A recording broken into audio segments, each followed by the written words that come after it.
I have to start today's video with a disclaimer. Don't go to Dudleytown, Connecticut. This is not a prank, it's not a stunt, it's not clickbait, it's the truth. I'm confident that at the end of this video, there are gonna be people that want to go. Don't do it. One, it's illegal to go to Dudleytown, it's private property. And two, as you'll see in today's video, there is a reason why people abandoned Dudleytown. It is not a safe place for people. But before we get into the story about Dudleytown, if you're a fan of the strange, dark, and mysterious delivered in story format, then you've come to the right place because that's all we do, and we upload once a week. So, if that's of interest to you, the next time the like button is playing an intense game of online FIFA, wait until they get the lead and then unplug their Wi-Fi. Also, please subscribe to our channel and turn on all notifications so you don't miss any of our weekly uploads. Okay, let's get into today's story.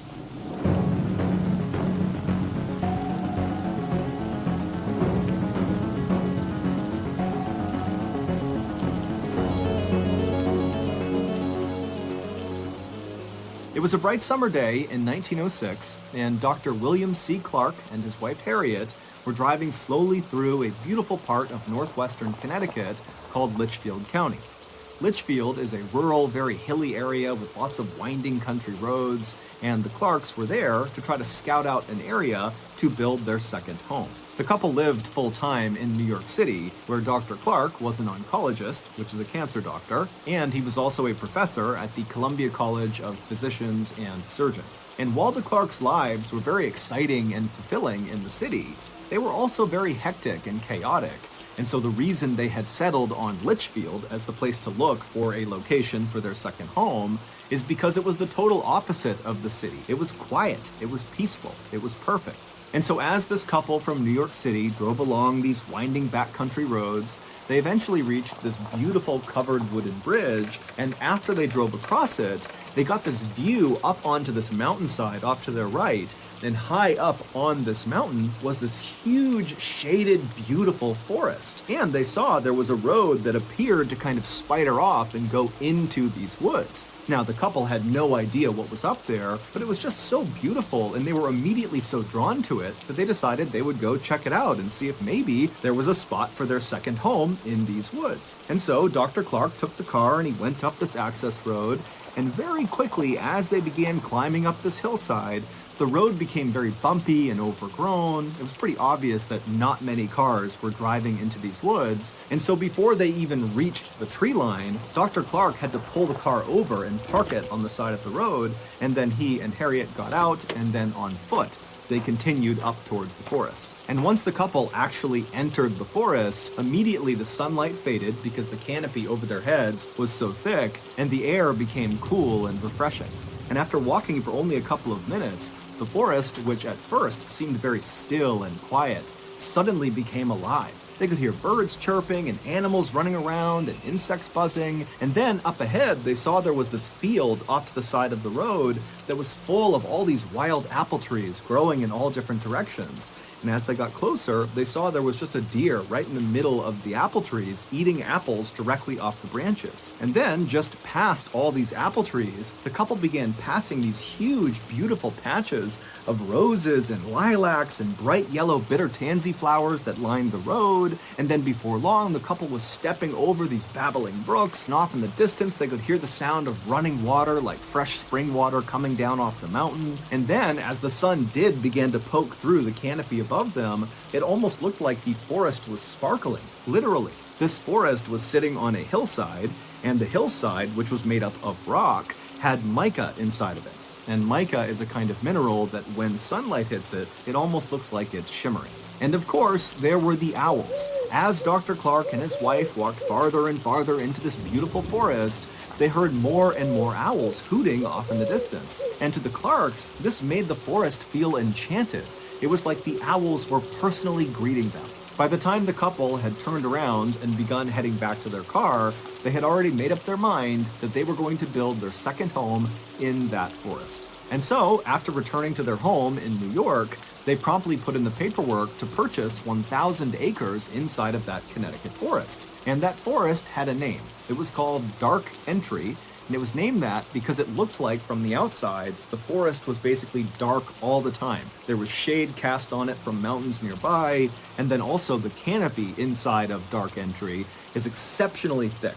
At one time, there actually had been a town inside of Dark Entry Forest.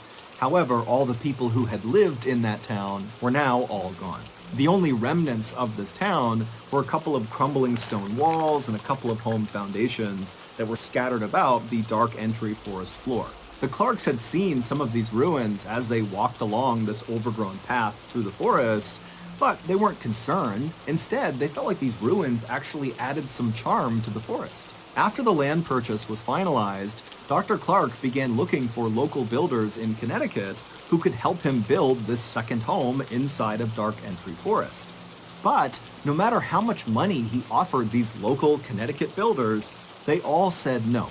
Now, none of them gave a straight answer to Dr. Clark about why they were turning him down, so Dr. Clark just kind of assumed that, hey, this project is not huge, it's just one house, and the forest is pretty isolated and hard to get to, and so he thought, probably these builders think it's not worth the effort. But Dr. Clark was not discouraged.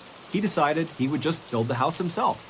After all, he was a very handy, competent guy who had grown up on a farm in New Jersey, and so he knew how to build things. And so, for the next several months, Dr. Clark would travel from New York City to Dark Entry Forest every weekend, and he would build this home. First, he cut down this massive swath of hemlock trees on this one flat patch of his land, and then with all this lumber he had cut down, he built his rustic two-story cabin on this flat part of his land. And then nearby on this hilltop, there was a freshwater spring at the top, and so he laid piping from the spring into his cabin so they could have fresh water. And then at the bottom of this nearby hill was this brook, and Dr. Clark loved just standing and watching this brook because inside of it were all these trout that would dart all around. And so Dr. Clark built a swimming pool with beautiful mossy embankments right up against this brook so he could sit there and watch the fish. By Thanksgiving of that year, the cabin was done, and so Dr. Clark and his wife Harriet, they stayed at the cabin to celebrate the holiday. And as they were sitting in their swimming pool watching the trout and listening to the owls hoot off in the distance, they both agreed that this second home was like their little piece of heaven. So every summer from there on out, and every major holiday that they could manage it, the Clarks would travel to their home in Dark Entry Forest, and they would swim and hike and relax, and they'd watch the leaves on the mountainside turn from green to bright yellows and oranges and reds. It was perfect. That is, until 1918. That summer, the couple was in their second home in the forest when Dr. Clark was suddenly called back to New York to attend to a medical emergency. Harriet was very upset at the prospect of suddenly being left alone in this cabin in the middle of the forest by herself for who knows how many days. And so when she dropped her husband off at the nearby train platform, she made him promise that he would come back soon, and he said he would. And then Dr. Clark got on the train and took off, and Harriet just stood there with her arms crossed, watching it as it chugged along off into the distance. From his comfortable seat on that train, Dr. Clark had no idea that his wife was about to endure a nightmare while he was gone.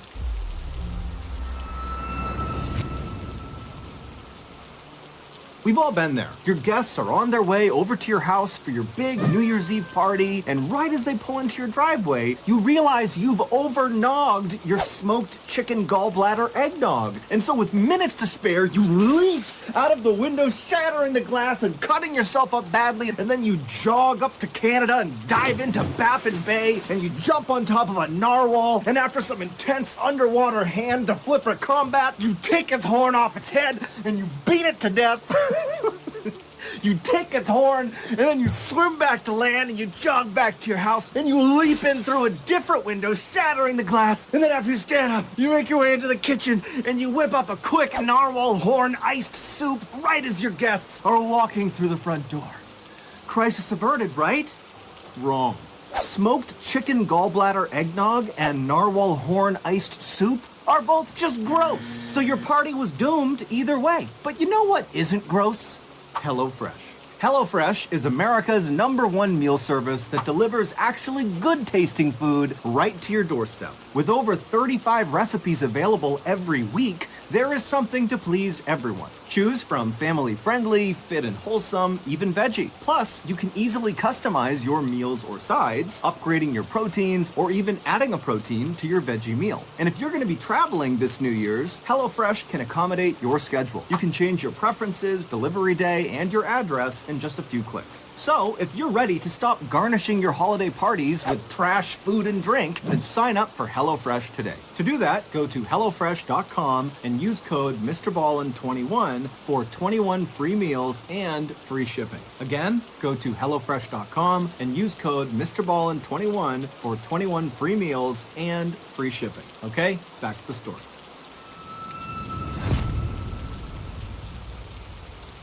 When the Clarks bought their 1,000 acres in the Dark Entry Forest, they did virtually no research on the forest or the surrounding area. If they had, they very likely would not have purchased that land.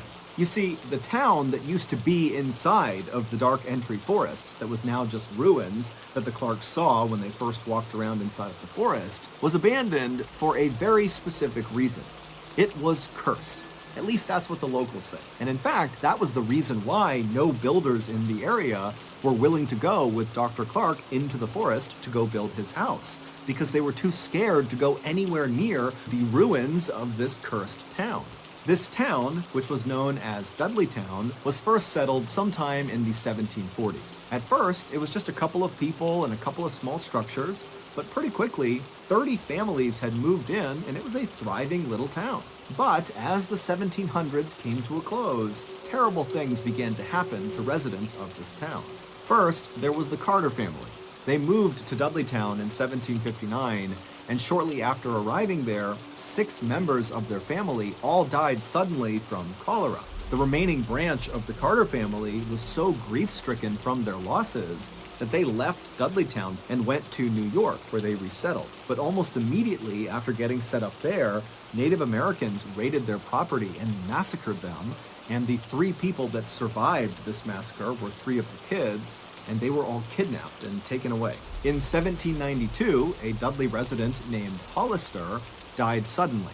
Now, we don't know if he fell off a roof or if he was murdered, no one really knows, but what we can agree on is that his untimely death happened in the home of a man named Tanner.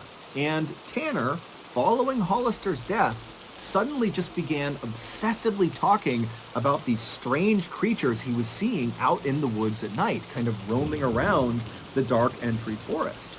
And he talked about it all the time, and nobody listened to him. And eventually, Tanner went insane, and his daughter had to care for him for the rest of his life. And while Tanner was slowly losing his mind, his next-door neighbor, named Abel, also began reporting that he was seeing weird creatures roaming around the tree line all around the town. And as Abel continued to report seeing these strange creatures lurking in the shadows, he too slowly went mad and had to be cared for until his death. In the early 1800s, a famous Revolutionary War hero, General Herman Swift, who lived in Dudleytown, lost his mind shortly after his wife was struck by lightning. And then in 1813, an unknown epidemic rolled through Dudleytown and killed many of its residents. After that, more and more residents of Dudleytown either died suddenly or died mysteriously, and also more and more residents began coming forward with stories about having seen these strange, shadowy creatures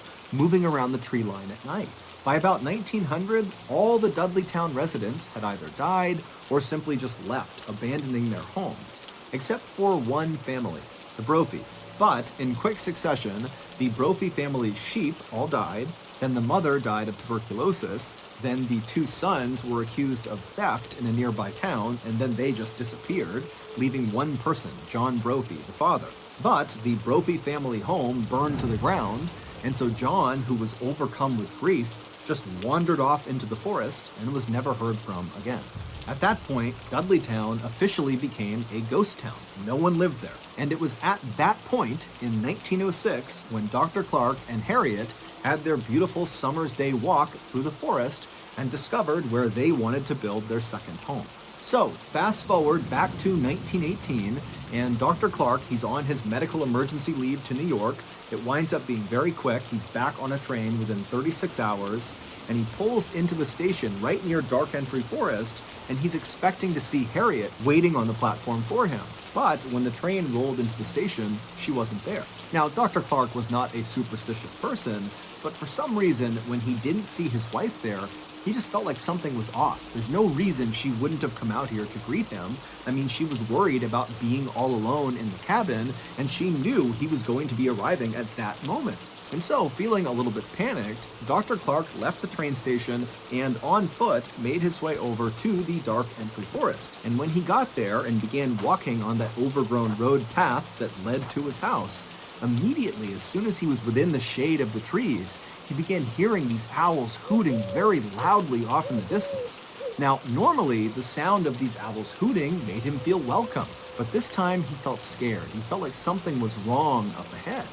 And so he began jogging through the forest, and it's very dark, and all he can hear is the sound of these owls, and it's getting louder and louder and louder, and then finally he reaches the clearing where his property is. And at this point, it's a cacophony of owls hooting practically right on top of him, and he looks up towards his house up on this hill, and he sees the front door is slightly open. And so now, with his heart racing, wondering what's going on with his wife, Dr. Clark runs up to his front porch, he gets to the door, and he flings it open the rest of the way, and then right before he stepped into his house, this sudden high-pitched noise began up on the second floor inside of his house. And it was so startling to Dr. Clark that he just froze where he was. And so suddenly it's so loud from the owls all around him and the woods behind him and whatever this noise is that he just stood there unsure what to do. And so as he's sitting there getting the courage up to go investigate his house, he realizes what this high-pitched noise is.